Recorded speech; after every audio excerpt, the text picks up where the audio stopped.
You know, how to prepare and plan and position yourself at the IEP meeting. It's not on a printout, right? So today we're going to talk about the mistakes that parents make at IEP meetings. Number two, if we haven't met, I'm Karen Mayer Cunningham, founder of Special Education Academy and Special Education Boss, training everyone that sits at the 504 IEP table to navigate and negotiate successful student outcomes. So the number two mistake that parents make is not bringing someone with them. And I understand as a paid advocate, I represent families all over this nation in IEP meetings, 504 meetings, mediation, state complaints, federal complaints with the U.S. Department of Education, Office of Civil Rights and Due Process hearings. And a lot of parents don't want representation, aren't able to invest in representation, and I understand that. But you are in a legal setting and you do need support. And why do you need support? I always say that an IEP meeting is like the emergency room, right? And things are moving quickly. And for parents, or the surrogate parent, or the grandparent, or the foster parent, it is traumatic. You are in trauma. You are going into a meeting where a lot of the focus is going to be your child's deficits, right? And certainly by law, we have to identify and address those so we can properly write IEP goals, proper accommodations, and schedule of services to support that student. But sometimes it feels like that's all you are hearing.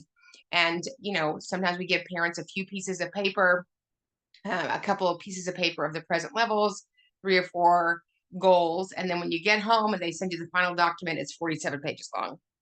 So I think what's most important is that you bring somebody with you, somebody who's calming, clear, collected. I don't bring somebody that's going to agitate things or make things combative. A lot of times parents are going into a meeting with their spouse, and maybe their spouse isn't even in agreement with them. They're going into their meeting with their ex-spouse. And so often there's a lot of things in place. So who are the people that you could bring with you? You could bring somebody that maybe used to be an educator. You could bring somebody that was just a really good friend. You can bring somebody that will help you walk through the paperwork and identify questions that you need to ask that you might be missing, right?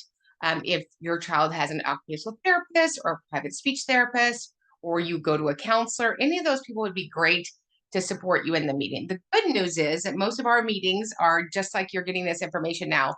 Most of you are watching it in your hand. And so you can have those support persons support you anywhere on an Ethernet cord, right? So I have I have a client in Wyoming, and her executive functioning coach for her daughter is in Seattle, and her reading coach is in St. Louis, Missouri. And we can just all log on.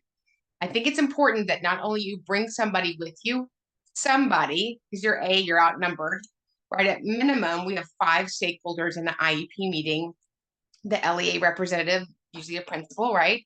General education teacher, special education teacher, the parent, and of course, somebody that does evaluations and can answer questions about them. So even those numbers, it's 1 to 4, right? And those other 4 persons do this for a living. They do it every single day. So even myself as an advocate, because I do this every single day, we have a tendency to say, where's your FBA? Do you have your PCS? I don't see your IHP. And we need to do a read. And we have a tendency to talk in acronyms and talk fast because this is our world. So it's very important when you're the parent that you slow the pace down to a rate that you can acquire the knowledge that you need to meaningfully participate and help support those outcomes for your student. Remember, there's in the federal code 300.324, there's 4 components of identifying, evaluating, reviewing, and writing an IEP. And one of those are parent concerns for enhancing the education of their child. Parent concerns for enhancing the education of their child.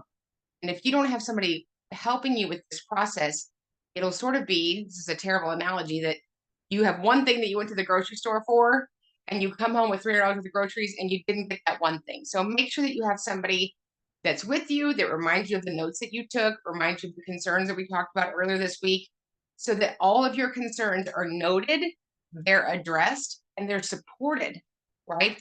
Make sure you find somebody to go with you. And if we can ever be of help, just let us know. Advocate at specialeducationacademy.com. Remember, we get it right for the child, we get it right for everybody. We'll see you guys in the next training.